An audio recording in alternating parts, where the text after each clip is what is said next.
na tagubin sa mga kawani ng gobyerno. In whatever government office, deadlines must be met per schedule. Sa bagong Pilipinas, bawal ang waldas. Tapos na ang panahon ng pagkukuyakoy sa loob ng mga tanggapan ng gobyerno.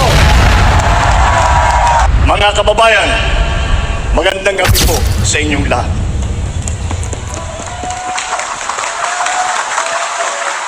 Alam niyo po, noong nakaraang linggo, dumalo ko sa mga parangal at nakipagdaupang palad sa ating mga kababayang taglan na kagitingan ng lahing Pilipino. Sa bantayog ng SAF 44, naalala ko ang tapang ng ating lahi. Silang nauubusan ng bala pero hindi nauubusan ng lakas ng loob. Sa inaugurasyon ng Lung Center of the Philippines, Lung Transplant Program, nakasalimuha ko ang mga walang takot na mga frontliner natin na sa harap ng rumaragasang COVID-19 pandemic ay hindi nagpatinag. Sa loob ng Barasoyan Church sa Malolos, sumariwa sa aking isipan ang pag-igit ng ating mga bayani na ang kalayaang nakamit ay hindi na maaaring bawiin. Sa pagyapak ko sa ating mga PWD na atleta na naghakot ng medalya sa Asian Para Games, nadama ko ang diwang ng paglulupig sa anumang malikid. Sa pagbukas ng higanting petrochemical plant sa Batangas, tumambad sa akin na sipag at talino ng mga Pilipinong manggagawa at mga nangangalakal. Bakit ko po isinasalaysay itong ngayon bilang pamungad ko na pananalita? Sapagkat po, sa gitna ng pagdududa na walang pag-asa ang bayang ito, sila ang nagpapawalang bisa sa mga maling haka-haka at paniniwala. Sa negatibismo na tila bumabalot sa ating bansa, na binabaluktot ang ating kakayahang umusbong, ang mga nababanggit ko, mga bayani, ang patunay na kahit gaano kahirap ang hadlang, kaya nating umudlan at magwagi. Sa ating mga kapwa Pilipino na mababa ang tingin sa kanilang sarili at kakayahan, ang mga nababanggit kong huwarang Pilipino ang itataas ang ating noo kahit kanino. Sa mga makakasarili na pilit tayong hinahatak sa landas na tayo-tayo at prinsipyong kanya-kanya, ang mga nabanggit kong huwarang Pilipino ang patunay na may tagumpay kung sama-sama tayong nangangarap at sabay-sabay tayong kumilos. Sa totoo lang, sa bayang ito, hindi po mabibilang ang dami ng mga katulad nila, mga tanglaw na di kayang takpan ng kadiliman. My fellow Filipinos, it is in the spirit of our race's resolve to surmount odds, overcome difficulties, and triumph over fears that we gather here today. We face a complex and changing world. It calls for a united response that would make our nation strong, our economy sound, and our children's future secure. We cannot meet these challenges if no common purpose energizes us. We need to have a vision that moves us forward as a people united. A vision so compelling that it brings out the best in us. One that is feasible that every one of us will invest in. We must restore faith in ourselves by taking stock of what makes us a strong people, a resilient nation. We must dig deep into our valiant past, draw strength from the heroism of our forefathers, and let this heritage of selflessness propel us forward into the future. Malalim at marami po ang ating pinaghuhugutan ng lakas. When dreams seem impossible, let us remember that our nation, Asia's first republic, was founded by patriots who were in their 20s, who never wavered in fighting for the freedom that we enjoy today. Because when the stakes are high, let us recall how Bataan and Corregidor survivors went and rebuilt a nation whose cities were in ruins, but whose spirits were not. When hard work looms, let us be inspired by the resilience of communities pummeled by typhoons, yet never let this annual stress of nature defeat them. Every generation who came before us was defined by the crisis that tested their mettle and that tried their souls. And as we rebuild, We must not return to a nation as it was before. We must create one that is better. We will only succeed if we overcome the crisis of confidence that clipped our wings long before COVID-19 struck. We have to begin by restoring faith in ourselves, belief in our strengths, and trust in our institutions. Only then can we have confidence to bravely confront whatever tomorrow brings. Ang balakid na nakakahambalang sa ating pag-unlad ay ang kawalang tiwala natin sa ating mga sarili, sa ating mga institusyon. Bakit marami sa atin ay napakababaw ng pagtingin sa ating kakayahan? Bakit naging marupok ang paggaan sa mga batas at alituntunin? Simpleng batas trapiko, hindi nasusundan. Ang kalat, itinatapon kung saan-saan. Uso pa rin ang palakasan, talamak ang palusot. Gustong makalamang, ayaw lumaban ng patas. Hindi pwedeng ibunto ng sisi sa taong bayan paulit-ulit na pinangakuan pero hindi natutupad na pangako. Hindi natin pwedeng sumbatan ang masang biniguna ng maraming beses. Kaya ilang beses ko na nitatanong sa aking sarili, paano ba natin hihilumin ang pagtatampo ni Juana at Juan de la Cruz? Paano natin ibabalik ang tiwala nila sa gobyerno, sa kanilang sarili, sa ating kinabukasan? Paano ba natin bubuhayin ang pananalig nila na kaya natin ang mga hamong parating? I believe that to win that trust, the government must show in deeds, not in words, that it is deserving of that trust. Government must lead by example, not by empty exhortation, but in ways that inspire confidence to our people, so they too will believe that the greatness they deserve is at hand. It must present an agenda for the future, with clear benefits for our people. For only by providing clarity will they invest in it. We must craft a blueprint for progress, a plan that inspires hope and promises change, because without one, we will be inflicting the old and outmoded views on our people, denying them the benefits that innovation and that empowerment will bring. We now have that plan, the Philippine Development Plan of 2023 to 2023. Binalangkas ito ng lahat ng mga departamento ng ating gobyerno. Nagtoka ng mga gawain, nagkasa sa bawat sektor, sa bawat sulok ng ating bansa, upang sama-sama tayong bumangon muli. It enumerates the sectors to which funds should be channeled, what nurturing policies must be planted so that these can contribute to the overall growth that we desire. It lists the infrastructure which we are building better and more. It paints the ideal human development index that we are all working to achieve. Ang Philippine Development Plan, yan ang isa sa mga batayong dokumento kung saan hinangok ang bagong Pilipinas, our brand of governance. Ang bagong Pilipinas ay hindi slogan na basalang binigkas o bumper sticker na kung saan na lang ikinakabit na ibiniburda sa damit. Ang layunin ng bagong Pilipinas ay maglatag ng mga mithiin na dapat natin makamtan para sa kinabukasan ng ating bayan. Tapos na ang patsi-patsi na plano na iiba-iba na ang nangyayari lang ay nagkakawatak-watak tayo. It is time for bold thinking, accompanied by the strong will to execute it. As I have said many times, the mandate of the people should be devoted to achieving the grand, not wasted on the petty. I will not squander the sovereign people's trust by marching and grunting loudly, but staying only in place, when what you want is to surge forward, bereft of drama. Bagong Pilipinas is not a political game plan that caters to a privileged few. It is a master plan for genuine development, the benefits of all our people.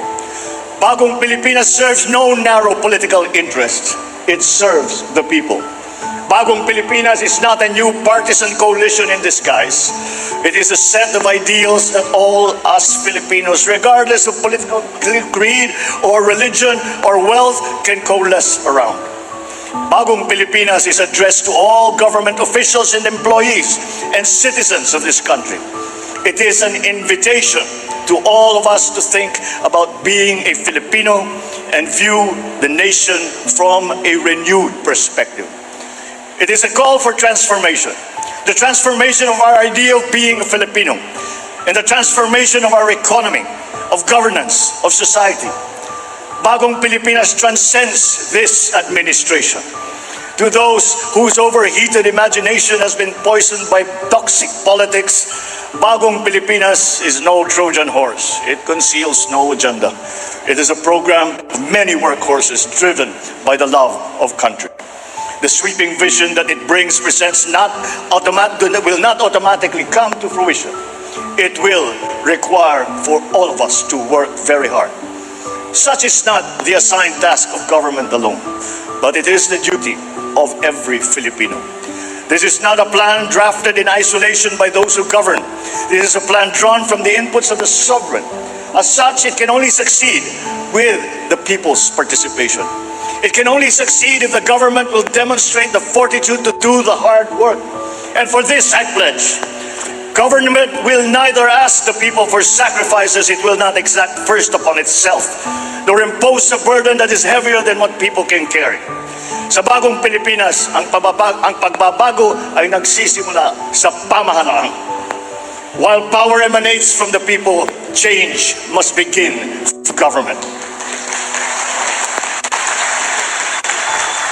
Kaya naman, ito ang aking mga mahigpit na tagubin sa mga kawani ng gobyerno. Una, bawal ang tamad at makupad sa pamahalaan. Walang puwang ang mga mabagal at sagabal sa serbisyo publiko. Services must be fast. Projects must be completed on time. Deadlines must be met per schedule. Distress calls must be responded to without delay. In whatever government office, red tape must be replaced with a red carpet. At saka palitan na ninyo yung sungit ninyo, palitan na ninyo ng ngiti. Complex requirements and the processing time must be reduced. Pangalawa, bawal ang mga hindi tapat at nangungulumbat. Kapag pera ng bayan ang nawala dahil sa katiwalian, ang mga taong paglalaanan sana ng pondong naglaho ay nananakawan. Sa Bagong Pilipinas, bawal ang waldas. Ang paghahanda, lalo na ang paggugol ng budget ng bayan ay bukas sa publiko at hindi kinupublik. Walang parte nito ang kinukupit o sinusubi. Pangatlo, bawal ang mga pang-api at naghahari-harian. You are servants of the people, not their lords. Huwag nating pahirapan ang taong bayan. Bagkus suklian ang kanilang tiwala ng magalang na panunungkulan. So let me reiterate this. Feedback is essential to government. Without it, mistakes cannot be corrected. Bad behavior cannot be sanctioned. Best practices cannot be learned, and good deeds cannot be commended. Sa Bagong Pilipinas, ang masama ay ireklamo, ang mabuti ay irekomenda. Ngunit ang mga papuri at puna ay hindi dapat hintayin kumatok na lang sa ating mga opisina. Obligasyon natin na nasa gobyerno na hanapin ito. Kailangan natin bumaba sa masa upang tignan ang kanilang kalagayan at alamin ang kanilang hinaing. Huwag iasa ang pagpisil sa kanilang pulso sa mga report lamang. Tapos na ang panahon ng pagkukuyakoy sa loob ng mga tanggapan ng gobyerno. Halimbawa, imbis na suriin ang isang suliranin sa walang katapusan baliktatan ng mga tao sa gobyerno, bakit hindi lang magkaroon ng konsultasyon sa mga naapektuhan? Sa Bagong Pilipinas, ang mga mamamayan ay dapat ligtas. Ligtas sa krimen, ligtas sa kalamidad. Sa mga pulis, ating mga bumbero, tiyakin ninyo na agarang pagresponde sa bawat tawag at sumbong. Ngunit, ang pinakamahalagang dapat bawasan ay ang dami ng tawag at sumbong sapagkat nangangahulugan ito na bumababa na ang bilang ng krimen. Ang inyong sigasig ay susuklian natin ng suporta of ample resources to move, to communicate, and to solve the problems that we are faced with, including tools to prevent a different kind of stealing. When contents of e-wallets are picked by cyber criminals, when their dirty hands reach our children through computer screens, we will boost the defenses of our people and communities against calamities.